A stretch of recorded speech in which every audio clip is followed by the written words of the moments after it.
कैसे है दोस्तों। आज एक सत्य बात बताने जा रहा हूँ।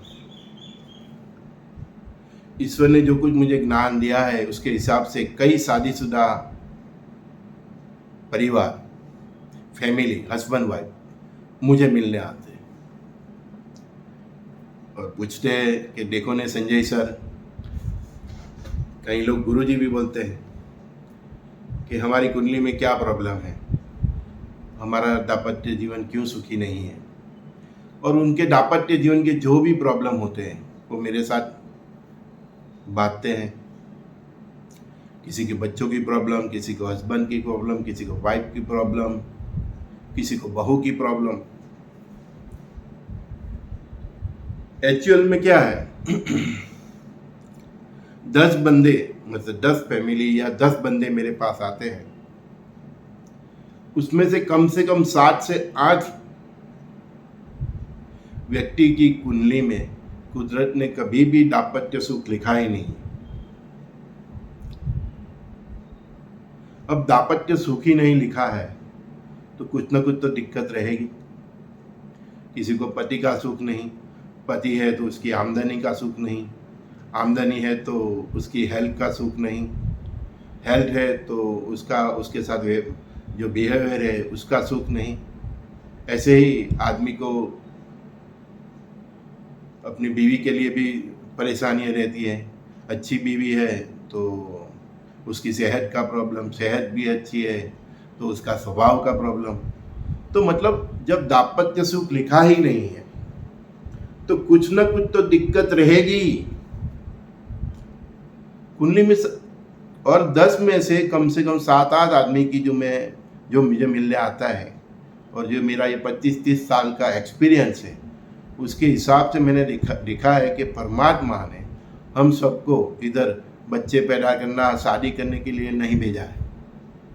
कोई एक आध दो बंदा होता है 10 में से तो उसको परमात्मा ने सब कुछ दिया होता है, परिवार, मतलब बीवी, बच्चे और धर्म, सब कुछ सुख दिया होता है। ऐसे बहुत कम होते हैं, 100 में से एक, 500 में से एक, हजारों में एक, समझ गए।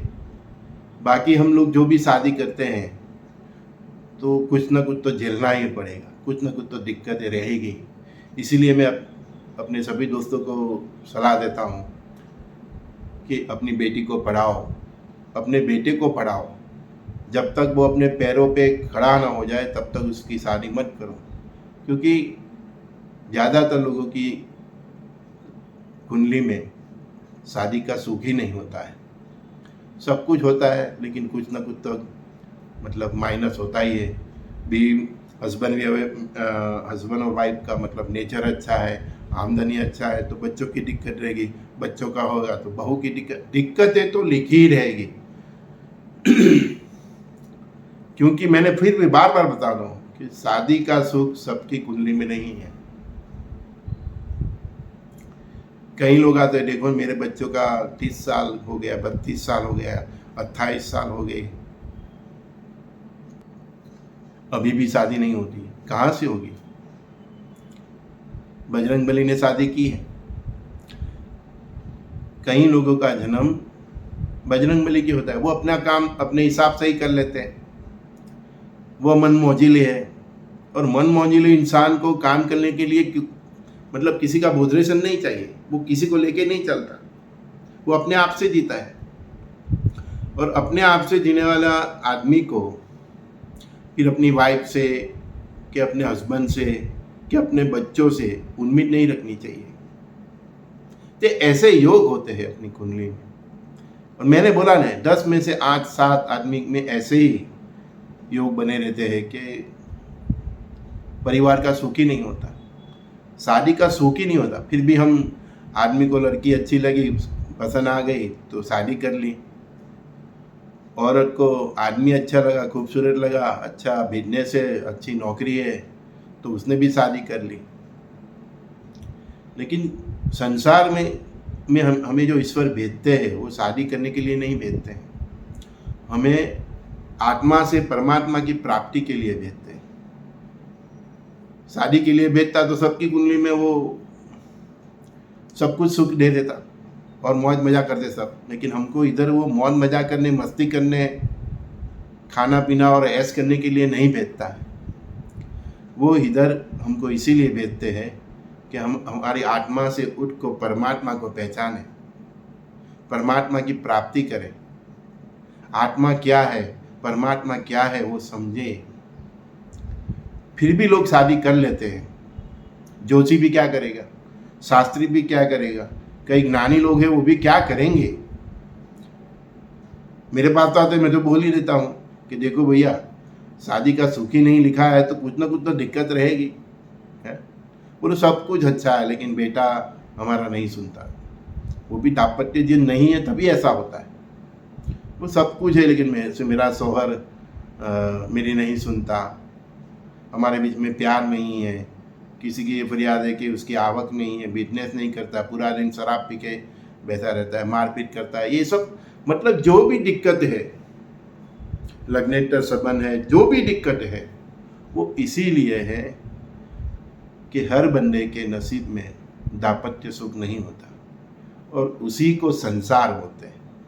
ये साधु हो जाते हैं कई लोग, उनको ये बात पहले ही मालूम पड़ जाती है, तो वो ज्ञानी है, वो ज्ञानी है, वो समझ जाते हैं कि शादी करना मतलब झंझट में पड़ना।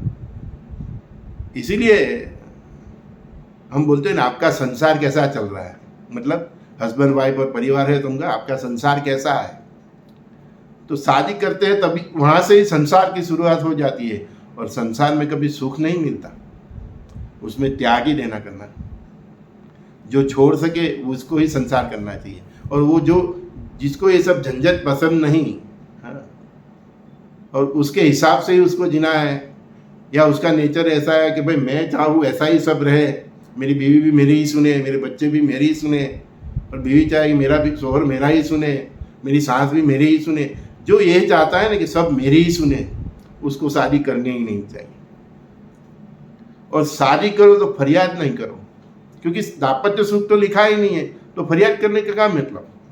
शादी की है तो एक दूसरे को मदद, मैं तो आज के युवाओं को भी बोल देता हूँ कि अगर शादी करना है तो एक बात समझ लो, वो जलसा करने के लिए नहीं है, लड़की को बाइक पे और कार में घुमाने के लिए है। और लड़की को भी ये समझ लेना चाहिए कि कार में घूमने के लिए और बाइक पे घूमने के लिए शादी नहीं होती है। शादी ये जिम्मेदारी है, एक दूसरे का ख्याल रखना है और सुख दुख में साथ देना है। यहाँ तो हस्बैंड की आवक कम हो गई, बिजनेस में फेल हो गए, तो हम लोग दूसरा ढूंढने लगते हैं, है ना। मैके वाले भी बोलते हैं छोड़ दो उसको, दूसरी कर लो। अरे भाई दूसरी करके भी क्या करोगे, उसके नसीब में ही हस्बैंड का सुख नहीं है, समझे। सुख लिखा होता तो पहले जहाँ शादी हुई उधर ही सुख मिल जाता। कई इंसान भी ये करते हैं, है? बीवी से बच्चा नहीं होता तो दूसरी बीवी कर लेते हैं, तीसरी करने हैं, क्या होगा। दूसरी तीसरी करने से बच्चा आएगा भी नहीं, वो भी आपको परेशानी ही देगा। कि इसका मतलब ये है, मैं फिर से जो मेरी बात का जो सारांश है वो आपको समझाता हूँ कि हम सब का ये पृथ्वी पे जो जन्म होता है वो शादी ब्याह करके मौज मजा मस्ती करने के लिए, परिवार बनाने के लिए नहीं होता है। हम में से ज़्यादातर लोगों का जन्म खुद को समझना, आत्मा से परमात्मा की गति के लिए होता है। फिर भी संसार है, आपको पहले ज्ञान नहीं था और आपने शादी कर ली है, तो जो भी है उसको निभाओ, एक दूसरे का मतलब साथ निभाओ, एक दूसरे में कमी मत निकालो। आपके हस्बैंड में जो कमी है वो आप पूरी करो, आपकी बीवी में जो कमी है वो आप पूरी करो, ठीक है ना। एक दूसरे की कमी पूरी कर सकते हैं, एक दूसरे की त्रुटियां को हम सुधार सकते हैं, ऐसा हमारा नेचर है, तभी हमको शादी करनी चाहिए। श्री गुरुदेव दत्त। संजय बौरीवाला का सभी को प्रणाम।